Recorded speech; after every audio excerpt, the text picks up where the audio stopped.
जब हमारे जीवन में बहुत सारा दुख, बहुत सारी तकलीफें, बहुत सारा कष्ट आ जाता,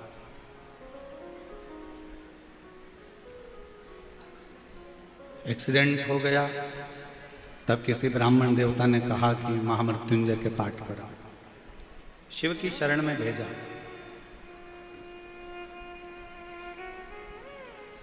कर्जा हो गया, किसी ब्राह्मण देवता ने कहा कि पीपल के नीचे जाकर दीप लगाओ।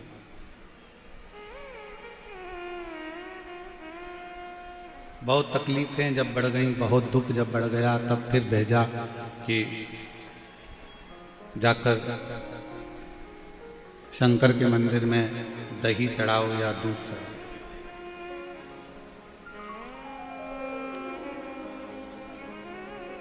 आप लोगों में से कई लोग ऐसे होंगे जिनको कोरोना नहीं हुआ होगा।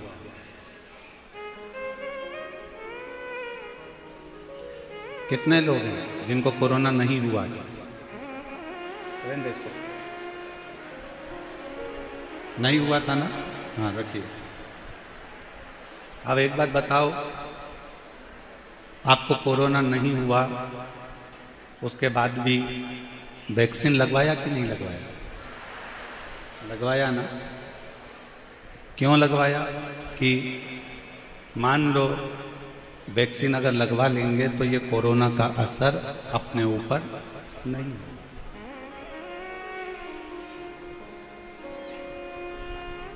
कोरोना का असर अपने ऊपर नहीं होगा। अब तुम्हें कोरोना हुआ ही नहीं था, तुमने फिर भी वैक्सीन लगवाई।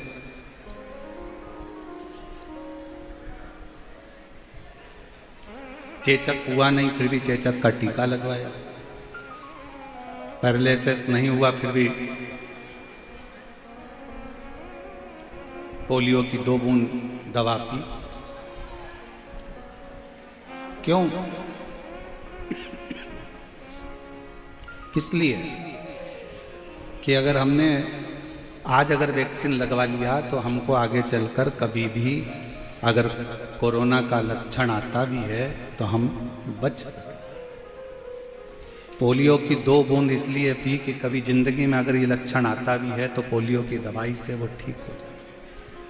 चेचक का टीका इसलिए लगवाया कि आने वाले समय में कभी कोई तकलीफ हो तो वो बच जाए। उसी तरह कोरोना होने पर वैक्सीन लगवाना ये उत्तमता नहीं, कोरोना होने के पहले वैक्सीन लगवाना जरूरी है। उसी तरह दुख आने से पहले शिव का नाम लेना चालू कर दो तो दुख आना वाला है। कष्ट आएगा ही नहीं, तकलीफें आएगी। हमारी आदत क्या है?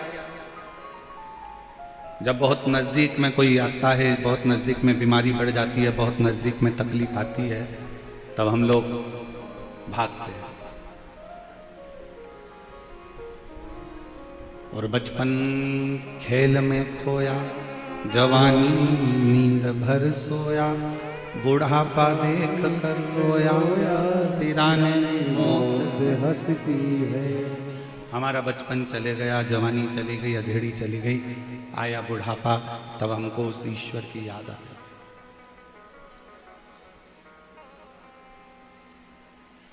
जीवन खत्म हुआ तो जीने का ढंग आया, जब शम्मा बुझ गई तब महफिल में रंग आया। बुढ़ापा आया तब परमात्मा की याद आई, तो परमात्मा ने भी सोचा, रोटी ताजी थी जब दे देती गाय को तो गाय भी दुआ देती। रोटी जब पूरी कड़ली हो गई, पानी में गल गई, तब तूने गाय को दी, तो गाय ने भी सोचा गली सड़ी रोटी मुझको दी। बचपन अच्छा था, भगवान को देना था। जवानी अच्छी थी, परमात्मा को देना थी। हमने कभी भी इस व्यासपीठ ने ये नहीं कहा कि तुम तुम्हारा दुकान छोड़ो, तुम तुम्हारा घर छोड़ो, तुम तुम्हारा परिवार छोड़ो। ये व्यासपीठ कभी नहीं कहती, क्योंकि शंकर भगवान कभी अपना घर नहीं छोड़े। तो हम तुमको क्यों कहें कि घर छोड़ कर जाओ? शिव जी ने कभी अपनी पत्नी को नहीं छोड़ा, तो हम तुमको क्यों कहें कि पत्नी को छोड़कर गंगा जी में जाकर बैठ जाओ? शिव जी ने अपने बच्चे नहीं छोड़े, तो हम क्यों आपसे कहेंगे कि अपना बुढ़ापे में अपने बच्चों को छोड़कर कहीं जाकर बैठ जाओ? क्यों कहेंगे?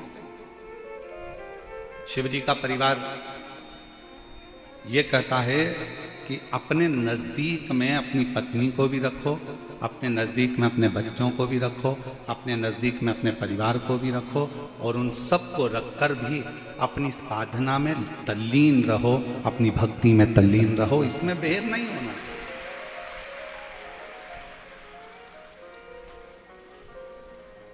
कोई महाराज तुमसे कह दे कि तुम अपना घर छोड़ दो, बिल्कुल मत छोड़ना। कह देना सीहोर वाला महाराज मना करा, हम तो हमारा घर नहीं छोड़ेंगे। कोई कहे तुम अपना व्यापार छोड़ दो, बहुत व्यापार करो, तुम्हारे शरीर की कैपेसिटी है उससे दुगना व्यापार करो, भगवान तुमको इतनी कृपा कर दे कि तुम्हें रात दिन कमाने से फुर्सत ही ना मिले। मना नहीं। तुम्हारे शरीर की कैपेसिटी है उससे दुगना तुम व्यापार करो, मना नहीं।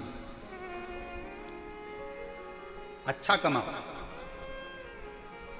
पर तुम्हारी कमाई के साथ में एक बात का और याद रखना कि वो कमाई का कम से कम 100 रुपए में से 10 रुपए ऐसे कमाना कि वो 10 रुपए आप अपने खुद के ऊपर, हम दान की नहीं कहेंगे कि तुम अपना, कई लोग कहते हैं कि अपनी कमाई का इतना अंश बाहर निकाल कर दान करो, ये करो वो करो। हम तो नहीं कहते कि तुम अपनी कमाई का इतना अंश निकाल के दान करो, हम तो ये कहते तुम्हारी कमाई का इतना अंश निकाल के अपने खुद के ऊपर खर्च करो।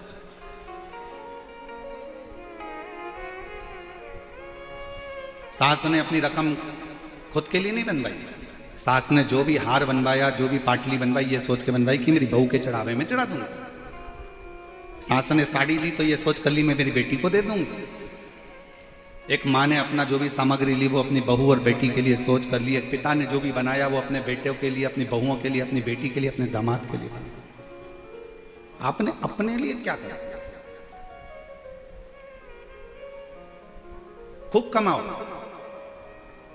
दुनिया के महाराज आपसे कहेंगे कि अपनी कमाई का इतना अंश दान करो, परंतु हम आपसे कहते हैं कि अपनी कमाई का कम से कम एक अंश निकालो और वो अपने खुद के ऊपर खर्च करो, स्वयं। इसीलिए थोड़ा सीहोर वाला महाराज लोगों को थोड़ा खटकता है।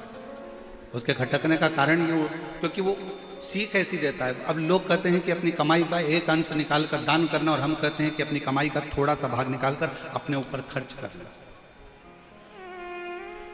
स्वयं के ऊपर। हम कमाई में इतने डूब जाते हैं, हम काम में इतने डूब जाते हैं कि अपना ध्यान नहीं रख पाते। नौकर 12 बजे 1 बजे जाएगा, बिल्कुल घड़ी देखेगा नौकर, बिल्कुल घड़ी, मतलब 1 बज गई सेठ जी मैं तो ये चल। झाड़ू वाली, बर्तन वाली बिल्कुल समय देखकर आती है और समय देखकर जाती है। और दुनिया के तुम ऐसे नौकर हो गए कि तुमको दुकान पर टिफिन रखा है और खाने की फुर्सत नहीं है, कमाने में लगे हुए हो। एक भिखारी भी तुम्हारे दरवाजे से भीख मांगता है ना, तो तुम्हारे सामने दरवाजे पर खड़े होकर ठेले वाले से केले खरीद कर तुम्हारे सामने केला छीलकर भिखारी भी खाता है, क्योंकि उसको भी मालूम है कि मुझे कमाना है तो मुझे शरीर पर ध्यान देना पड़ेगा। एक केवल आप और संसार के मनुष्य ऐसे होते चले जा रहे हैं कि वो अपने शरीर पर ध्यान नहीं दे रहे। कमाना है, कमाना है, कई बुजुर्ग माताएं दिन भर लगी रहती, मेरी बेटी की शादी में मायरा भरना है, मेरी बेटी की शादी करना है, फिर मायरा भरना है, बहू आने वाली है, पोता आने वाला है, पोती आने वाली है, नाती आने वाला है, पंती आने वाला है, सबकी तैयारी कर ली। तूने अपने लिए क्या कर?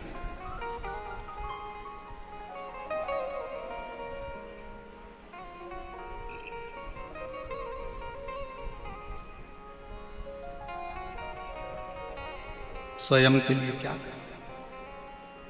शिव महापुराण की कथा सबसे पहले कहती है अपना परिवार, अपना कुटुंब, अपना घर पहले उसको देखो। और फिर निवेदन करूंगा, अगर दान करना है ना आपको तो उसके लिए भी शिव महापुराण ने कहा। कहाँ करना दान? पहले अपने घर के अंदर देखो कि अपना घर का कोई व्यक्ति दुखी तो नहीं है। घर का व्यक्ति अगर सुखी है तो फिर अपने परिवार में देखो कोई दुखी तो नहीं है। परिवार में सब सुखी हैं तो फिर अपने पड़ोस में देखो, पड़ोस में कोई दुखी तो नहीं है। पड़ोसी अगर सुखी है तो फिर अपनी कॉलोनी में देखो कोई दुखी तो नहीं है। कॉलोनी में देखने के बाद फिर अपने वार्ड में देखो कोई दुखी तो नहीं है, फिर अपने प्रदेश में देखो, अपने जिले में देखो कोई दुखी तो नहीं, फिर भारत में देखो कोई दुखी तो नहीं है। सबसे पहले अगर अपना कोई दुखी है तो थोड़ा सा सहयोग, अपने कोई रिश्तेदार का बच्चा पढ़ना चाहता है, एजुकेशन लेना चाहता है, और भगवान ने अगर आपको थोड़ा सा धन दिया है और उसके पास अपने बच्चों को पढ़ाने का पैसा नहीं है, तो आप कहीं दान मत करो, सबसे पहले उस पहचान वाले के बच्चे को अच्छी एजुकेशन दिलाओ। उस बच्चे को एजुकेशन दिलाइए। आप कहीं दान नहीं दे सकते, आपका कोई रिश्तेदार बहुत बीमार है, बहुत तकलीफ में है, उसके पास इंजेक्शन का, दवाई का, डॉक्टर को दिखाने का पैसा नहीं है, अपने को अगर भगवान ने दिया है तो थोड़ा सा उसकी औषधि में लगा, थोड़ा सा।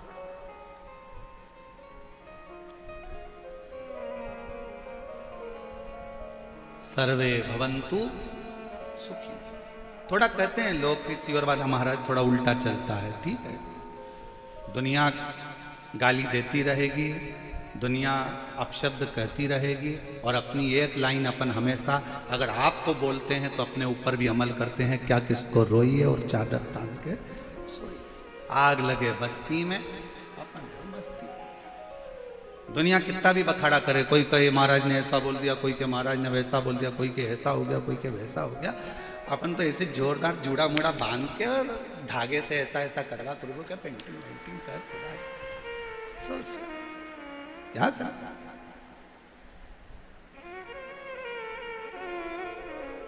हम तो बाबा के भरोसे चलते हैं, हम तो बाबा के भरोसे चलते हैं, ये दुनिया वाले जलते हैं, ये दुनिया वाले जलते हैं, हम तो बाबा के भरोसे चलते हैं, हम तो बाबा के भरोसे चलते, उसके आश्रित होकर, समर्पित होकर। कुछ बनाया है ना तुमने, कुछ तैयार करा है तुमने, कुछ बनाया है तो अपनी प्रसन्नता के लिए, अपने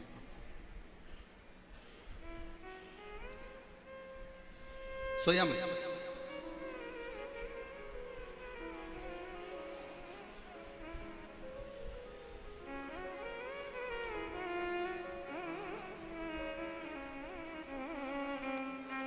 एक बार हम लोग महाराष्ट्र में कथा कर रहे थे, शहादा की बात है, शहादा में कथा चल रही थी, और हम जब शहादा में कथा कर कर जजमान के यहाँ से किसी अन्य जगह पर कहीं जा रहे थे, तो एक व्यक्ति ने कहा, और महाराज मजे में हो?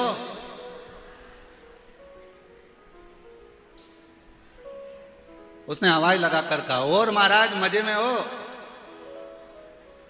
हमने कहा हाँ, हम आनंद में। हमने कहा हाँ, हम आनंद में, ये सादा की बात है। उसने आवाज लगा कर कहा, और महाराज मजे में हो? हमने कहा हाँ, हम आनंद में। उसने कहा, महाराज जी मजे में और आनंद में कोई अंतर होता है क्या? हमने कहा बहुत बड़ा अंतर होता है। जिसके पास पैसा होता है वो मजे में रहता है, और जिसके पास शिव रहता है वो आनंद में रहता है। मजे में रहने के लिए धन चाहिए और आनंद में रहने के लिए शिव चाहिए। शंकर होगा तो आप रूखी रोटी में भी आनंद कर लोगे, शिव करीब में होगा तो दुख में भी सुख नजर आएगा, और अगर मजे में हो तो डंलप के गद्दे पर सोकर भी नींद चली जाएगी। मजे में हो तो रात को सोने के लिए नींद की गोली खाना पड़ेगी। मजे में हो तो रोज दवाई लेकर सोना पड़ेगा, पर आनंद में होगे तो दवाई का चक्कर नहीं, दुआ का चक्कर रहेगा, वो शिव का चक्कर। उसने कहा महाराज मजे में हो, हमने कहा आनंद में। तो अंतर क्या है दोनों में? मजे में और आनंद में जमीन और आसमान का अंतर है। जिसके पास धन है वो मजे में, और जिसके पास शिव है वो आनंद। यहां आनंद ही तो है। जरा बाहर जाकर एक नजारा देखिएगा, रोडों के किनारे पर, रोड पर लोग खड़े हुए हैं, धूप में लोग जमीन पर बैठे हैं। जो धूप में डामर पिघल जाता है, उस धूप में लोग बैठे हैं अपना दरी बिछाकर। अब इसको क्या कहोगे, मजे में कहोगे कि आनंद में कहोगे? आनंद में कहोगे, क्योंकि मजे चाहिए होते तो लोग ये धूप में बैठने नहीं आते। आनंद है उनके अंदर, इसलिए वो शिव की भक्ति में जहां मर्द पड़ रहा वहां बैठे। मजे वाला व्यक्ति कभी इतनी भीड़ में नहीं आता है, वो डनलप के गद्दे पर रहता है। मजे वाला व्यक्ति एसी का रूम नहीं छोड़ता है। मजे वाला व्यक्ति अपनी 4 व्हीलर गाड़ी नहीं छोड़ता। मजे वाला व्यक्ति अपना घर और सोफा सेट छोड़कर नहीं आता। जिसके दिल में शंकर आकर बैठ जाता है, जो आनंद में डूबना चाहता है, वही इतनी गर्मी में भरचक भीड़ में पहुंचकर भी आनंद लेता। और तो भी इनके चेहरे पर सल नहीं मिलेगा। ये पेड़ के नीचे भी बैठे हैं तो इनके चेहरे पर सल नहीं है। इनको सीहोर वाला महाराज तो अभी तक दिखा भी नहीं है। इनको सीहोर वाला महाराज तो अभी तक दिखा भी नहीं है, ये अभी तक मिले भी नहीं है। और जहां बैठे हैं तो भी इनके चेहरे पर वही प्रसन्नता मिलेगी जैसे एक प्यासे को कुएं का पानी मिल जाता है तो वो तृप्त हो जाता है, और एक प्यासे शंकर के भक्त को शिव पुराण मिल जाती है तो वो तृप्त हो जाता है। क्या मिलेगा? क्या शिव को पाना है, आडंबर से दूर हो जाना, शिव को पाना। ब्रह्मा जी ने शिव जी पर शंका कर कर गलती कर दी थी, और केवल ब्रह्मा जी की शंका नहीं थी, शंका बहुत सारों की होती है जो शिव पर करा करते हैं, जो समझते ही नहीं है शंकर को।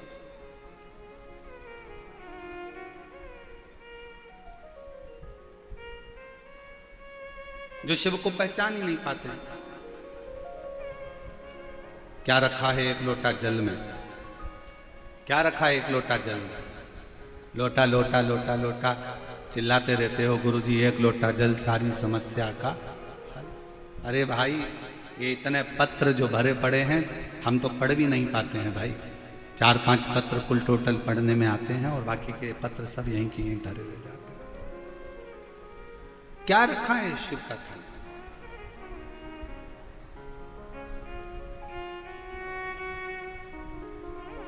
हमसे मत पूछो, राम जी से जाकर पूछो शिव नाम में है क्या। शिव जी पे एक लोटा जल चढ़ाने में क्या रखा है? हमसे मत पूछो, पांडवों से जाकर पूछो। शिव जी को एक लोटा जल चढ़ाने में क्या रखा है? भगवान कृष्ण से जाकर पूछो, जिनकी 16,108 रानियां थी।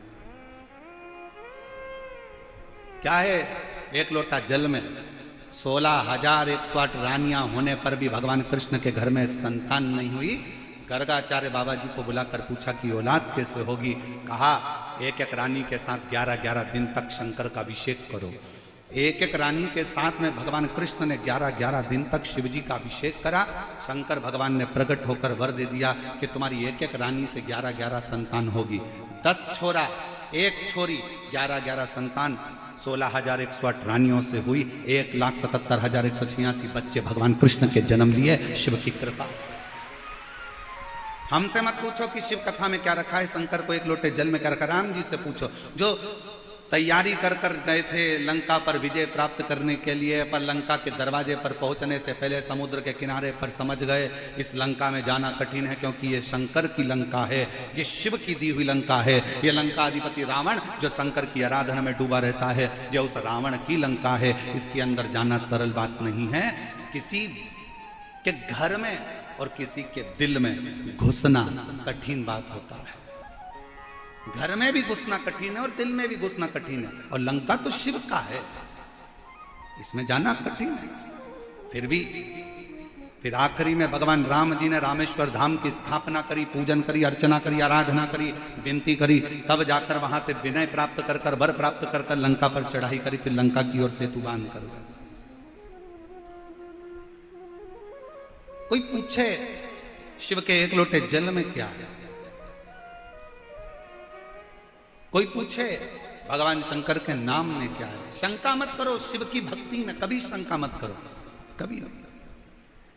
क्यों महाराज जी, हम शंकर जी पे, कई माताएं शंका करती है, हम पूजन में ऐसा काम करिया है, भूल गए, भगवान हमसे रुष्ट हो गए, भगवान हमसे नाराज हो गए, हमने पशुपति व्रत में ये गलती कर दी, भगवान हमसे नाराज हो गए, हमने ऐसा कर दिया, भगवान हमसे नाराज हो गए। शिव महापुराण की कथा कहती है, एक बात याद रखना, जिंदगी में अपने अंदर उतार कर रखना, मेरा शंकर तुम उल्टी पूजन करो, सुल्टी पूजन करो, तुम्हारा मन पड़े तो मंत्र जपो, नी पड़े कुछ मत जपो।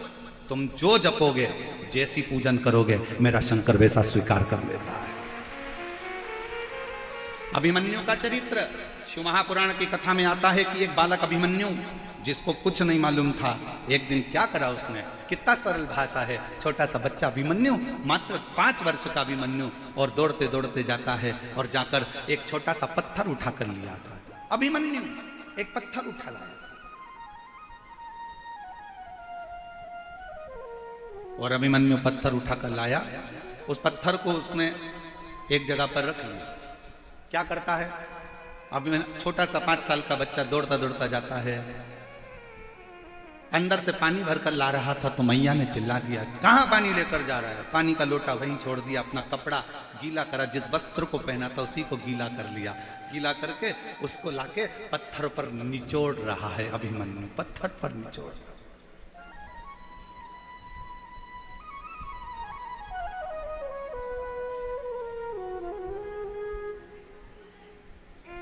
भगवान काय का भूखा है, तुम्हारे वैभव का नहीं, भगवान भाव का भूखा।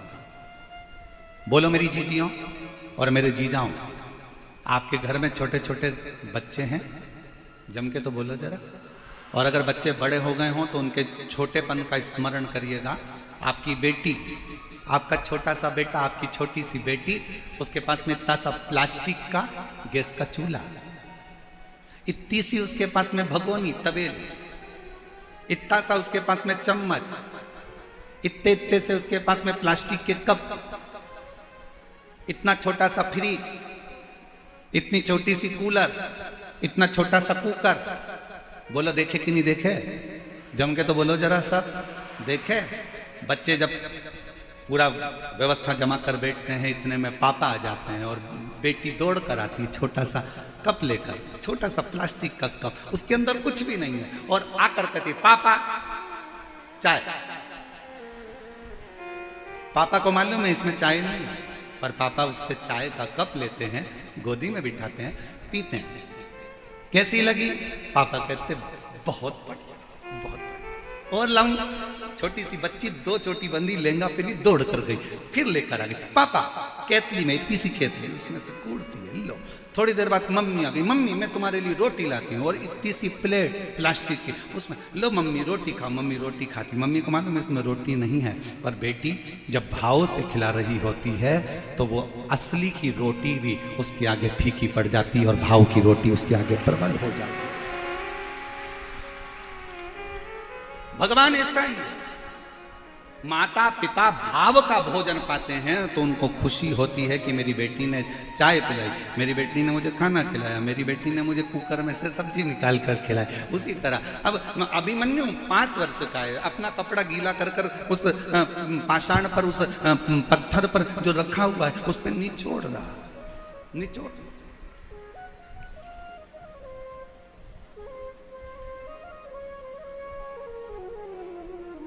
गया अभिमन्यु, चंदन नहीं है, 2 पत्थर लिए, एक पत्ती रखी पेड़ की, अब कौन से पेड़ की थी नहीं मालूम, पत्थर, उस पे पत्थर पे दोच दिया, दोच के उसको ऐसा संभल के गीला गीला पिसी हुई पत्ती पत्ती इकट्ठी करके उस पत्थर पर उसने पोत दिया, भगवान को चंदन लगा दिया। नहीं है अभिमन्यु के पास भोजन, गया दौड़ के, मां ने सूखे कुछ आंवले के टुकड़े सुखाए थे, वही आंवले के टुकड़े की गुठली, आंवले के भी भाग ऊपर के नहीं, गुठली लाया और भगवान के सामने फल के रूप में रख दिया। अभिमन्यु, कोई तुमसे कहे ना कि भगवान को प्रसन्न करने के लिए बहुत सारी सामग्री की जरूरत है, ओ मेरी जयपुर की जीजियों, मेरी बेटियों, मेरे बेटाओं, मेरी माताओं, मेरे भाई, मेरे जीजाओं, मेरे पिता तुल्य भाई, ध्यान रखना, भगवान को तुम्हारे धन और दौलत की नहीं, भगवान को तुम्हारे निर्मल स्वभाव की और तुम्हारे भाव की जरूरत है। वो कौन कहता है भगवान खाते नहीं, कोई शबरी की तरह खिलाते। कौन कहता है भगवान आते नहीं, कोई द्रौपदी की तरह बुलाओगे तो आए। किसको नहीं दिया उसने, ये बताओ।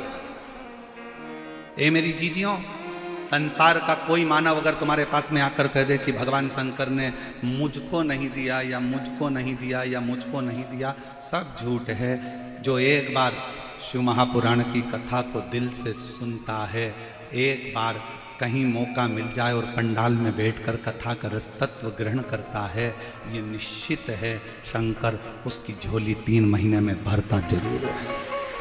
क्यों नहीं देगा? क्यों नहीं?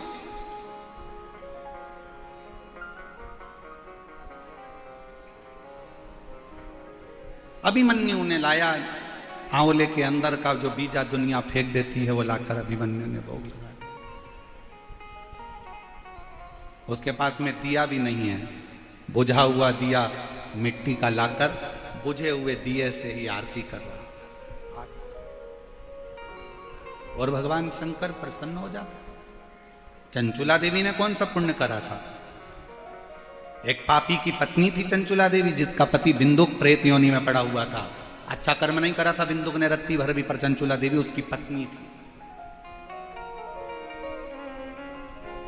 उसकी पत्नी थी।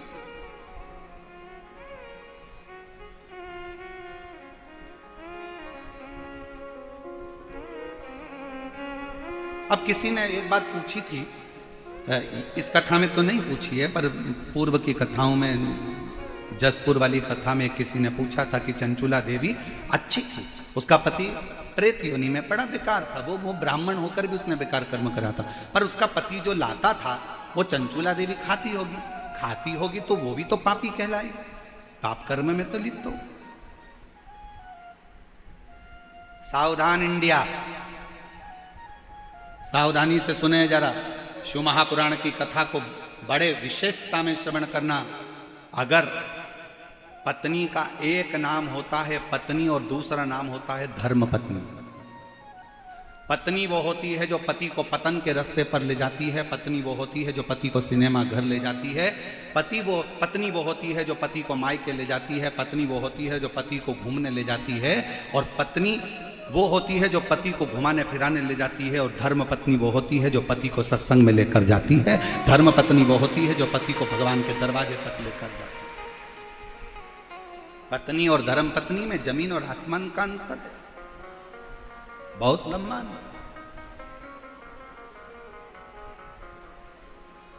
अगर तुम्हारे कहने से तुम्हारे घर के पति, तुम्हारे कहने से तुम्हारे घर के बेटे, तुम्हारे कहने से अगर तुम्हारी बहू, तुम्हारे कहने से तुम्हारी बेटी, तुम्हारे कहने से तुम्हारा दामाद, तुम्हारे कहने से तुम्हारे पोता पोती भूल से भी अगर एक बार मंदिर, सत्संग या कथा या भगवान शंकर की मंदिर तक पहुंच जाएं, तो समझ लेना कि उस घर में तुमने सारे तीर्थ कर लिए और सारा तीर्थ का आनंद प्राप्त किया, सब कुछ प्राप्त किया। मन चंगा तो कठोते में गंगा। अब मन ही चंगा नहीं है तो कठोते में गंगा। तुम हरिद्वार चले जाओ तो तुमको महाचैन नहीं मिलेगा। मन चंगा होता, हाथ में तुमने जल लिया था, उसी में गंगा नजर आ जाती, और मन ही चंगा नहीं तो गए थे हरिद्वार नहाने के लिए, और वहां पर भी नहाने के लिए गए और मालूम पड़े पहुंचने के बाद में वहां पर लोगों ने कपड़े छोड़ दिए, ये छोड़ दिया, वो छोड़ दिया, और तुम वहां पर भी चिड़ कर रहे, कहाँ नहाएंगे, यहाँ कहाँ नहाएंगे, यहाँ आ गए, इतनी भीड़ पड़ रही है, ऐसा पड़ रहा है, वहां भी सुख नहीं है, तो फिर काहे का गंगा नहाने के लिए गए अपना जीवन का सुख प्राप्त करने का।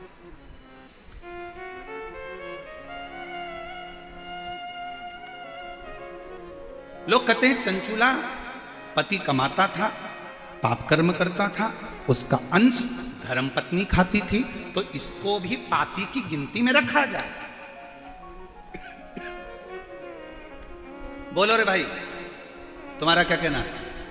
जयपुर वाले जो निर्णय देंगे कथा अमर में ही मोड़ देंगे। तुम निर्णय दो आज। पति पाप की कमाई कर कर लाया, चोरी कर कर लाया, गलत काम कर कर लाया, गलत चीजें कर कर लाया, गलत भाव से लाया, और पत्नी ने वो गलत चीजें पति की कमाई की खाई, तो पत्नी पापन कहलाएगी कि नहीं कहलाएगी? जहां जयपुर वाले निर्णय देंगे अपन कथा को मोड़ देंगे, आज पक्के विचार नहीं है। कहलाएगी हैं? अब आधे बोल रहे हैं हाँ, आधे बोल रहे हैं ना। और महाराज जी फंस गए बीच में। बताओ जल्दी से, कहलाएगी? नहीं कहलाएगी। पत्नी उस पाप की हकदार नहीं होगी। क्यों नहीं होगी? उसका एक कारण है, पत्नी कभी अपने पति से नहीं कहती कि तुम चोरी करो। पत्नी कभी अपने पति से नहीं कहती कि तुम बेईमानी कर लाओ।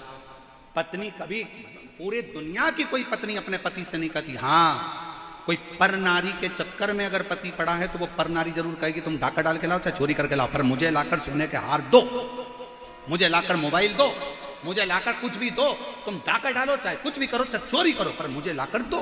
ये पर नारी कहेगी। पर धर्म पत्नी अपने पति से कभी नहीं कहती कि तुम डाका डालो, गलत काम करो, गलत व्यसन करो, गलत विचार करो, गलत कार्य करो और मुझे लाकर दो। इसलिए शास्त्र कहता है, कबीरा बाबा का एक लाइन जिंदगी में उतार कर रखना, और मुझे विश्वास है मेरे जयपुर वालों ने वो लाइन अपने अंदर उतार कर रखी, इसलिए बिल्कुल सही निर्णय दिया कि गुरु की करनी गुरु भरेगा, चेला की करनी चेला, और उड़ जाएगा हंस।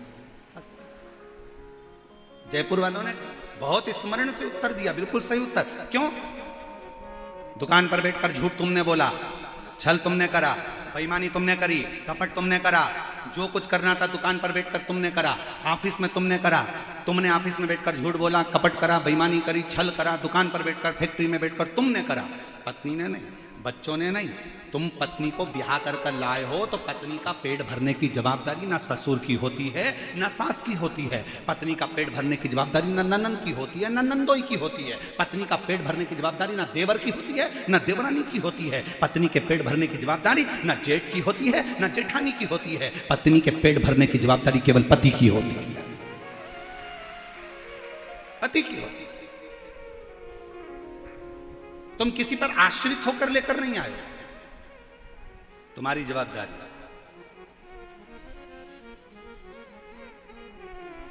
तुम्हारे बल पर में आई, किसी दूसरे के बल पर में। तो पेट भरने की जवाबदारी किसकी है?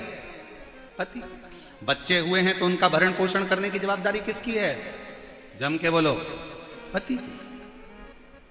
अच्छी शिक्षा देने की जवाबदारी पति की होती है, अच्छे कॉलेज में पढ़ाने की जवाबदारी पति की होती है, अच्छे स्कूल में पढ़ाने की जवाबदारी बच्चों को पति की होती है। फिर माँ की क्या जवाबदारी होती है? तो शिव पुराण कहती है माँ की जवाबदारी होती है अपने बच्चों को संस्कार देना, गलत कार्य से दूर हटाना और अच्छी राह देना।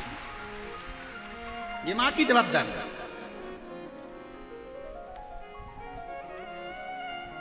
ये माता की जवाबदारी।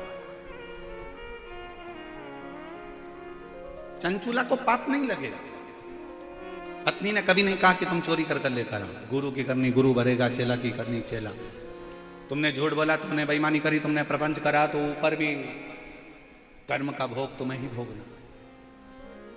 बल्कि धर्म पत्नी तो इतना अच्छा काम करती है, तेरी कमाई में से थोड़ा सा धन निकाल कर कहीं दान कर देती है, तो तेरी कमाई शुद्ध हो जाती है और खुद भी परम धाम जाती है और तुझे भी लेकर जाती है। वो धर्म पत्नी होती है, गलत नहीं कर रही। और मत बुरे कर्म कर बंदे वरना पछताएगा, भगवान की आंखों से तू बच नहीं पाएगा, तू बच नहीं पाएगा। अरे ओ अज्ञानी मत कर नादानी, अरे ओ अज्ञानी मत कर नादानी। तेरे कर्म का फल भी तू ही पाएगा, जैसा किया तूने तेरे आगे आएगा। मत बुरे कर्म कर बंदे वरना पछताएगा, भगवान की आंखों से तू बच नहीं पाएगा, तू बच नहीं पाएगा। अरे ओ अज्ञानी मत कर नादानी। अपने कर्म अपने को भोगना। अपना तुम्हारे कमाई के हिस्सेदार बहुत सारे होंगे पर तुम्हारे कर्म के हिस्सेदार कोई नहीं। प्रॉपर्टी के हिस्सेदार बहुत सारे होंगे, तुम्हारे गोल्ड सोना चांदी के हिस्सेदार बहुत सारे होंगे, जमीन जायदाद के हिस्सेदार बहुत सारे होंगे, तुम्हारे कपड़ों के हिस्सेदार बहुत सारे होंगे, पर तुम्हारे कर्म का हिस्सेदार कोई नहीं होगा। आपको अपना कर्म करना। कौन होगी? चंचुला जैसी। पति इतना पाप कर्म कर दिया तो भी अपने पति को प्रेत की योनि से छुड़ाने के लिए, प्रेत की योनि से छुड़ाने के लिए चंचुला देवी शिव महापुराण की कथा तुमरुका जी से सुन। कौन हो?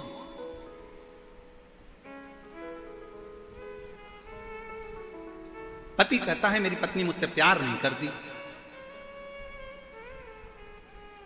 मेरी पत्नी मुझसे प्रेम नहीं करती। प्रेम नहीं करती तो चतुर्थी का व्रत नहीं करती, खाना खा के निपटा देती। चतुर्थी व्रत करा, करवा चौथ का व्रत करा। बच्चों से प्रेम नहीं करती तो संतान सप्तमी का व्रत ना करती।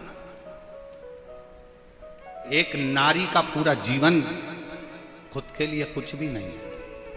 व्रत करे तो पति के लिए, बच्चों के लिए, सोमवार मंगल बुध गुरु शुक्र शनि जो करती है बच्चों के लिए।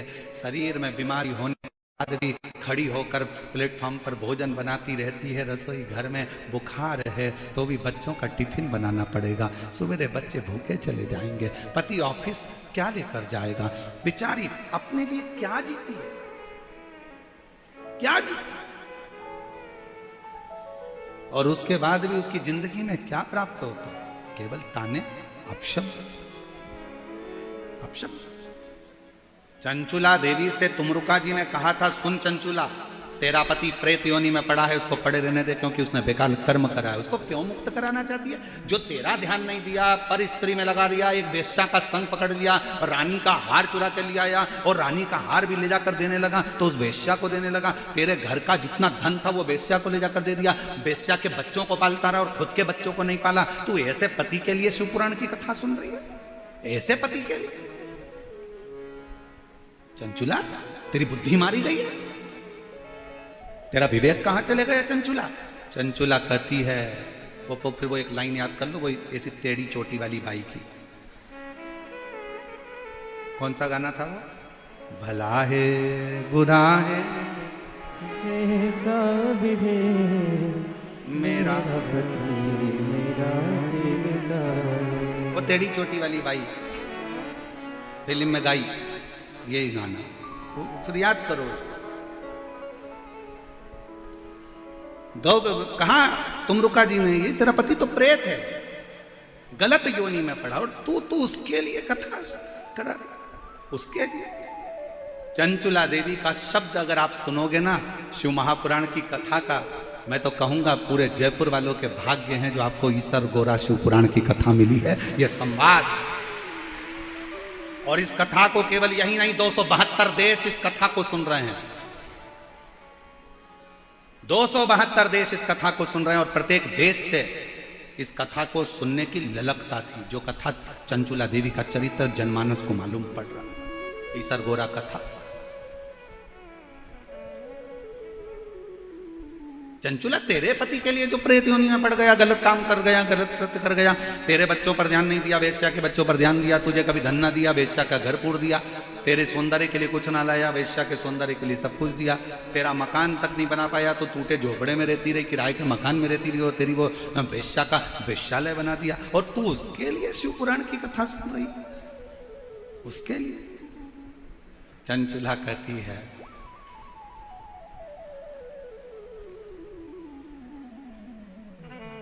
जिसके साथ मेरे 7 फेरे डले हैं, मैं उसके एक जन्म अगर उसका बिगड़ गया तो उसके 6 जन्म बिगड़ने नहीं दूंगी। तब तो मैं नारी हूं, तब तो मैं स्त्री। 7 जन्म के लिए 7 फेरे डले हैं विवाह के। मान लो उसने एक जन्म अपना बेकार कर लिया, वेश्या के चक्कर में लग गया, पाप में लग गया, और उसके 6 जन्म तो नहीं बिगड़ने दूंगी। 6 जन्म तो नहीं बिगड़ने दूंगी। ए गुरुजी, मेरा पति बहुत दारू पीता, मैं तो इससे तलाक ले लूंगी, मुझे नहीं रहना इसके साथ। क्यों नहीं रहना? क्यों नहीं रहना? रहो, तुम्हारे अंदर के तेज पुंज को प्रकट करो और भगवान शंकर की ऐसी भक्ति धारण करो कि धीरे धीरे तुम्हारा पति वो दारू के नशे से दूर हो जाए। हर चीज का जवाब तलाक नहीं होता कि 2 मिनट में तलाक ले लिया और कहने वालों ने बस तलाक तलाक बोल दो तो तलाक हो। ना ना ना ना, रहो उसके साथ। और मालूम पड़े तलाक ले भी लिया और दूसरी जगह फिर हम ब्याह की तैयारी करने लगे और अभी तो मालूम पड़े था कि भेरू मिला था और आने वाले समय में और सिंदूर चढ़ा भेरू मिल गया तो क्या करोगे? इसलिए जैसा मिला है फिर वही वाली बात आ गई। चलो गाओ। बुरा है, आवाज ही नहीं आ रही तुम लोगों की, जरा बोलो तो। भलाए जय मेरा पति मेरा दिलदार। बहुत जोरदार गाते हो आप लोग, एक बात तो है, नजर उतार लेना घर जाके। बहुत जोरदार, अच्छा है। स्मरण होना चाहिए आप लोगों को, ये चित्तवृत्ति में होना चाहिए। उसका एक जन्म बिगड़ गया फिर 6 जन्म उसके नहीं बिगड़ने दूंगी, तो धर्म पत्नी है। और अगर सोचे कि मेरी जिंदगी बेकार हो गई, मेरा जीवन बेकार हो गया, तो 6 जन्म कैसे निकालोगे? कैसे? यहां तो जन्म की बात है साहब, जन्म।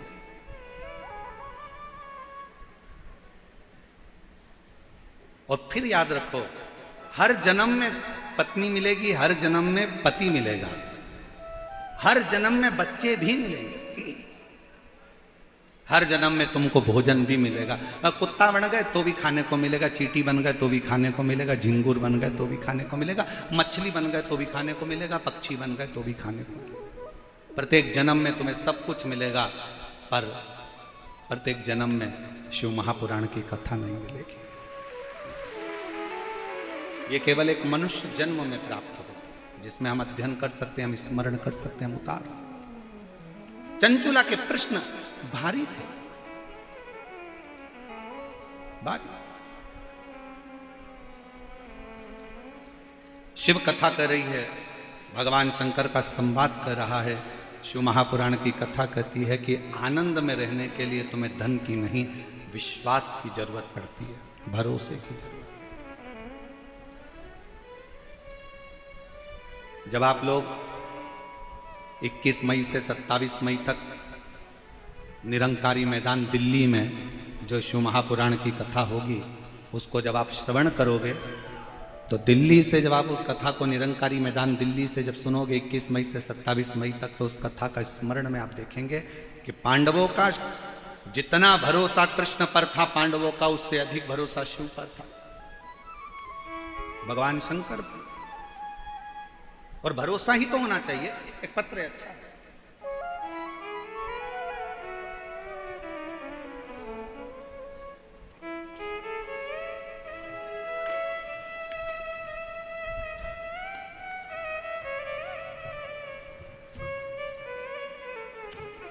इसमें भी ईश्वर गोरा जी लगा के भेजे, पत्र में भी हो।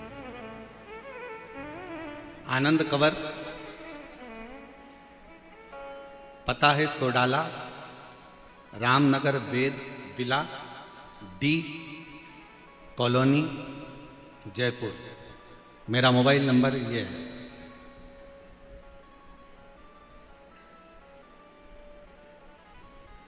मेरा निवेदन गुरुजी, मैं आनंद कंवर, गले में गठान हो गई थी, जिस गठान को डॉक्टर ने गलत कहना चालू करा था। हम लोग बहुत परेशान हो गए। तब हमारे पड़ोस में रहने वाली आंटी जी मंजू कंवर, जिन्होंने अचानक से घर आकर यह उपाय बताया कि मंजू कंवर जी, महाकाल में सीहोर में एक बार जाओ, वहां रुद्राक्ष लेकर बाबा से कंकर शंकर पूजन कर कर आओ। डॉक्टर ऑपरेशन का बोल रहा है, एक बार शिव पर भरोसा कर कर दो। हम लोग गए, कंकर शंकर पूजन कर कर वहाँ का रुद्राक्ष लाए, शिव जी के मंदिर जाना चालू करा, लोटा भरकर जल चढ़ाना प्रारंभ करा। गुरुजी, आज मैं बाबा को धन्यवाद देने आई हूँ।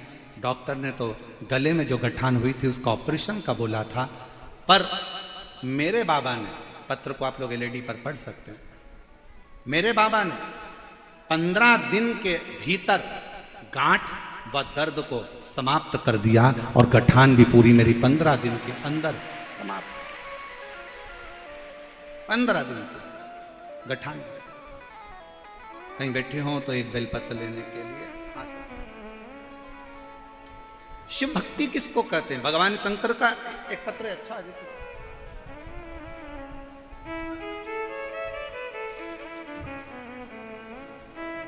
मेरा नाम राजेश धाकड़ है, मेरे पति का नाम रूप सिंह है, मेरे बेटे का नाम सचिन कुमार धाकड़। मैं जयपुर आगरा रोड की निवासी हूँ। मेरा मोबाइल नंबर ये है, कहीं बैठी हो तो आ सकते हैं। मैं सबसे पहले जजमान परिवार श्री अग्रवाल जी को धन्यवाद देती हूँ, सुधीर जी को, जिन्होंने जजमान पद ग्रहण किया, और पूरी समिति को धन्यवाद देती हूँ जिन्होंने हमको ये 7 दिन की शिव पुराण की कथा श्रवण करने का सौभाग्य दिया।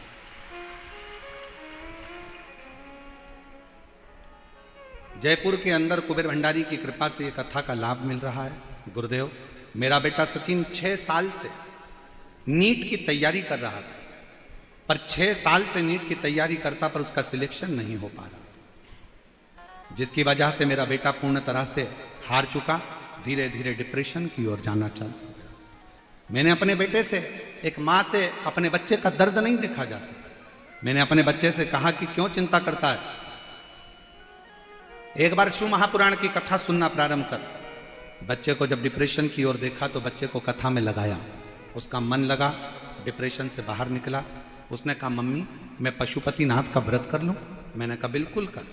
पर वो सियोर वाला महाराज कहता है कि जो पशुपति व्रत करता है प्रसाद भी उसी को बनाना पड़ता है, तुझे तैयार करना पड़ेगा। मैं करूंगा। बच्चे ने पशुपति व्रत करे, प्रसाद बनाकर जाना। मेरे बेटे ने आपकी एक बात को स्वीकार कर लिया कि अपनी पढ़ाई को 4 गुना कर दो, अपनी विद्या अध्ययन को 4 गुना करो, जो शिक्षा ग्रहण कर रहे हो कोचिंग 4 गुना करो, मेहनत 4 गुना करो, रात दिन एक करो और फिर एग्जाम देने के लिए जाओ। 2024 में मेरा बाबा ऐसी कृपा कर दिया गुरुदेव कि मेरे शंकर की कृपा से बेटे ने पूरी पढ़ाई कर कर बेलपत्री पर शहद लगाकर चढ़ाई, और बाबा की कृपा से मेरे बेटे का नीट की परीक्षा क्लियर हो गई। मैं बाबा को धन्यवाद देने के लिए आई हूँ। अब मेरा बेटा MBBS कर रहा है छत्तीसगढ़ से, मैं मेरे बाबा को यहाँ प्रणाम करने के लिए आई हूँ। एक पत्र और अच्छा है, देखिए। सुनील कुमार शर्मा, निवासी जयपुर। मैंने 2020 से शिव महापुराण की कथा प्रारंभ करी है सुनना, आराधना। गुरुजी, मेरा बेटा सॉफ्टवेयर इंजीनियर है। मैं चाहती थी कि मेरे बेटे की सरकारी नौकरी लगे, पर मेरा बेटा नौकरी की तैयारी कर कर कर हार गया, नौकरी नहीं लगी। आखिरी में उसने विचार करा कि मम्मी मैं प्राइवेट कोई जॉब ढूंढ लेता हूँ। तब मैंने मेरे बच्चों से कहा कि तुम चिंता मत कर, तू एक बार पशुपतिनाथ का व्रत कर। वो सियोर वाला महाराज कहता है कि मेहनत कर कर शहद लगाकर बेलपत्र अर्पित कर, परीक्षा दे, बाबा कुछ ना कुछ फल जरूर देगा। 5 पंडाल के अंदर कथा बैठकर सुन। मेरे बेटे ने पढ़ाई भी करी, 5 पंडाल के अंदर जाकर कथा सुनी, और बाबा की कृपा से आज मेरा बेटा सरकारी जॉब में लग गया। मैं बाबा को यहां पर धन्यवाद देने के लिए आई हूं, मैं बाबा को यहां प्रणाम करने के लिए आई। गुरुदेव, हाई कोर्ट में सिस्टम असिस्टेंट के पद पर मेरे बेटे की नियुक्ति हुई है। मैं बाबा को यहां प्रणाम करने के लिए आया। मेरा शिव है, शंकर। और तेरी कृपा बिना नहीं एक भी अणु लेते हैं श्वास, तेरी कृपा से तनो तनो। बखान क्या करूं मैं आंखों के ढेर का, चपटी बहुत में है खजाना कुबेर का। हे गंगाधार मुक्ति द्वार ओमकार तू, भोले ओमकार तू। आयो शरण तिहारी शंभो तार तार तू। बखान क्या करूं मैं राखों के ढेर का, चपटी बबूत में है खजाना कुबेर का। हे गंगाधार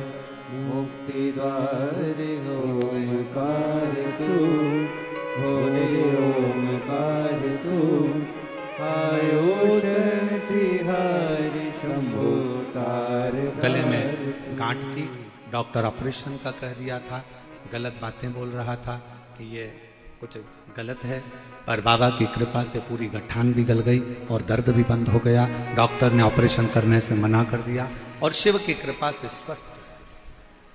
उसकी उदारता होना चाहिए,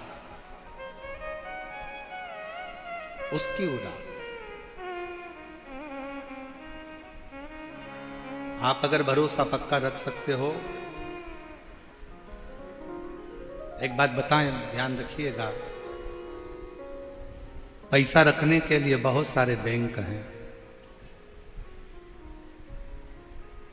सोना रखने के लिए बहुत सारे लॉकर हैं, पर शिव को अपने अंदर रखने के लिए बहुत सारे दिल नहीं है। अच्छे दिल की चाह मेरे बाबा को भी होती है, अच्छे मन की चाह शिव को होती है। आप श्रेष्ठ मन से, श्रेष्ठ चित्त से, श्रेष्ठ वृत्ति से जब शिव को पुकारते हो, शंकर सुनता है। कल एक बहन जी कह रही थी, गुरुजी आप कहते हो कि पंडाल बैठ कथा सुनो, कथा सुनो, कथा सुनो, पंडाल में तो जगह रहती नहीं है। हमने कहा बाहर भी तो बैठ जाते हो, बाहर ना सुनो तो टीवी पर सुनो, आस्था चैनल पर आती है उसमें सुनो, मोबाइल पर आती है उस पर सुनो, दिल तो लगा। कई लोग ऐसे बैठे हैं जिनको केदारनाथ जाना है, बोलो सही है कि गलत है? बहुत सारे ऐसे बैठे हैं, मेरे को अमरनाथ जाना है, मेरे को केदारनाथ जाना है, मेरे को अमरनाथ जाना है, मेरे को केदारनाथ जाना है। अरे बड़े हॉस्पिटल में जाने से पहले प्राथमिक उपचार केंद्र तो जाओ। बड़े हॉस्पिटल में जांच बाद में करवाना, पहले अपने गांव का जो हॉस्पिटल है, अपने शहर का जो हॉस्पिटल है, अपना जो परिचित डॉक्टर है, पहले उसके पास तो जाओ। अर्थात बड़े ज्योतिर्लिंग में जाने से पहले अपने घर के पास में जो शंकर का मंदिर हो वहां जाना तो चालू करो। धीरे धीरे केदारनाथ और अमरनाथ भी बुला लेगा, बुलाएगा। अब तुम जाओ तो हो नहीं, और मन में तैयारी करके हम 4 दोस्त, मम्मी ओ मम्मी ओ मम्मी 2000 दे। मम्मी बोले काय को दूं? हम 4 दोस्त मिलके अमरनाथ जा रहे हैं। मम्मी माथा ठोकी, बाजू में शंकर जी कभी एक लोटा जल चढ़ा लेने गए, और 4 दोस्त मिलके अमरनाथ जा रहे हैं। क्या करेगा मैं अमरनाथ जाके? दर्शन करूंगा। मम्मी ने बोला अरे सारे तीर्थ धाम आपके चरणों में, अरे हे भोलेनाथ आपके चरणों में। बाजू में अपने घर के 3 घर छोड़ के तो शंकर जी का मंदिर है, वहां जाकर एक लोटा जल चढ़ाना चालू कर। मेरा भोले बाबा तो यहीं पर दर्शन दे देगा। भाव तो आहूं में असर होगा, घर बैठे बुला ले, तुम रूठे रहो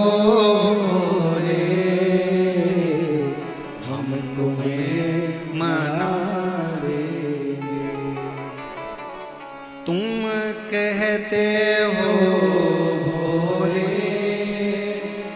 हमें गोरा प्यारी है, तुम कहते हो भोले सब हमें गोरा प्यारी है, एक बार तो आ जाओ,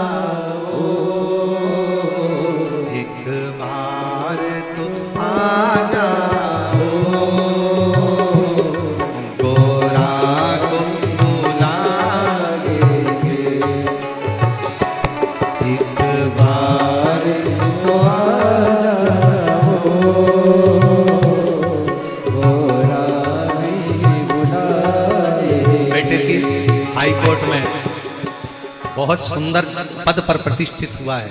आप लोग जोरदार ताली बजाइए। बहुत बहुत